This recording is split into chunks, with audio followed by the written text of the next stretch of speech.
This is English shorthand dictation number 207 and the dictation speed is 140 words per minute. Ready? Start. I appreciate very much the kind invitation of your secretary to come and address you this evening. I was hesitating to accept this invitation for two reasons. In the first place, I can say very little which can bind the government. Secondly, I can say very little about trade unionism in which you are primarily interested. I accepted the invitation because your secretary would not take a no from me. I also felt that this was probably the best opportunity I can have to speak out my thoughts on labor organization in India, which have been uppermost in my mind and which I thought may even interest those who are primarily interested in trade unionism. The government of human society has undergone some very significant changes. There was a time when the government of human society had taken the form of autocracy by despotic rulers. This was replaced after a long and bloody struggle by a system of government known as parliamentary democracy.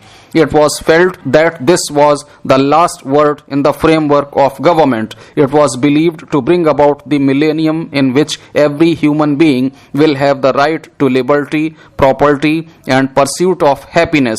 There were good grounds for such high hopes. In parliamentary democracy, there is the legislature to express the voice of the people. There is the executive, which is subordinate to the legislature and bound to obey the legislature.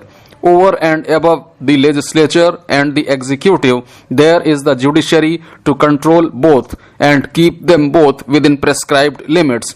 Parliamentary democracy has all the marks of a popular government, a government of the people, by the people, and for the people.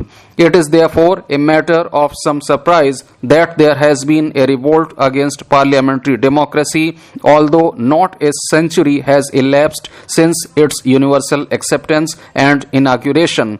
There is revolt against it in Italy, in Germany, in Russia, and in Spain, and there are very few countries in which there has not been discontent against parliamentary democracy.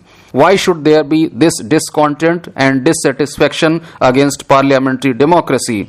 It is a question worth considering. There is no country in which the urgency of considering this question is greater than it is in India.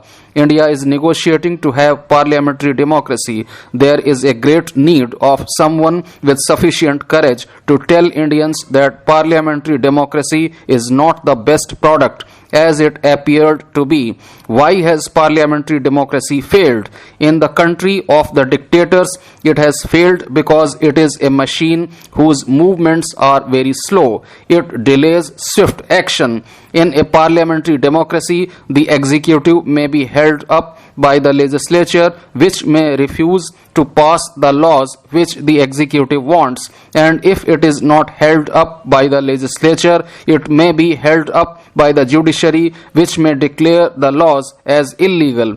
Parliamentary democracy gives no free hand to dictatorship, and that is why it is a discredited institution in countries like Italy, Spain, and Germany, which are ruled by dictators. If dictators alone were against parliamentary democracy, it would not have mattered at all. Their testimony against parliamentary democracy would be no testimony at all. Indeed, parliamentary democracy would be welcomed for the reason that it cannot be an effective check upon dictatorship.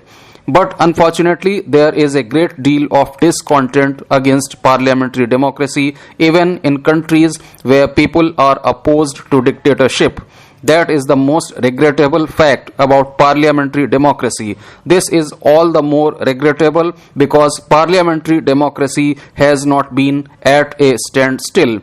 It has progressed in three directions. It has progressed by expanding the notion of equality of political rights. There are very few countries having parliamentary democracy which have not enforced adult suffrage. It has recognized the principle of equality of social and economic opportunity. It has recognized that the state cannot be held at bay by corporations which are antisocial in their purpose. With all this, there is immense discontent against parliamentary democracy even in countries pledged to democracy. The reason for discontent in such countries must be different from those assigned by the dictator countries. There is no time to go into details, but it can be said in general terms that the discontent against parliamentary democracy is due to the realization that it has failed to assure to the masses the right to liberty, property, or the pursuit of happiness. If this is true, it is important to know the causes which have brought about this failure. The causes for this failure may be found either in wrong ideology or wrong organization or in both. I think the causes are to be found in both. As an illustration of wrong ideology which has vitiated parliamentary democracy, I can only deal with two.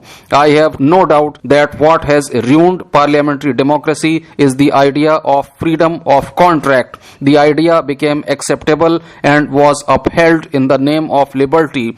Parliamentary democracy took no notice of economic inequalities and did not care to examine the result of freedom of contract on the parties to the contract, should they happen to be unequal. It did not mind if the freedom of contract gave the strong the opportunity to defraud the weak. The result is that parliamentary democracy, in standing out as protagonist of liberty, has continuously added to the economic wrongs of the poor and the oppressed. The second wrong ideology which has vitiated parliamentary democracy is the failure to realize that political democracy cannot succeed where there is no social and economic democracy. Some may question this proposition. To those who are disposed to question it, I will ask a counter question. Why did parliamentary democracy collapse so easily in Italy, Germany, and Russia? Why did it not collapse so easily in England and the USA? To my mind, there is only one answer, namely, there was a greater degree of economic and social democracy in the latter countries than it existed in the former. Social and economic democracy are the tissues and the fiber of a political democracy. The tougher the tissue and the fiber, the greater the strength of the body. Democracy is another name for equality. Parliamentary democracy developed a passion for liberty. It never made an agreeable contact with equality. It failed to realize the significance of equality and did not even endeavor to strike a balance between liberty and equality, with the result that liberty swallowed equality and has left a progeny of inequities. I have referred to the wrong ideologies which, in my judgment, have been responsible for the failure of parliamentary democracy. But I am equally certain that more than bad ideology, it has bad organization which has been responsible for the failure of democracy. All political societies get divided into two classes, the rulers and the ruled. This is an evil. If the evil stopped here, it would not matter much. But the unfortunate part of it is that the division becomes a stereotyped stratification, so much so that the rulers are always drawn from the ruling class and the class of the ruled never becomes the ruling class. People do not govern themselves. They establish a government and leave it to govern them, forgetting that it is not their government. That being the situation, parliamentary democracy has never been a government of the people or by the people, and that is why it has never been a government for the people. Parliamentary democracy, notwithstanding the various equipments of a popular government, is in reality a government of a hereditary subject class by a hereditary ruling class.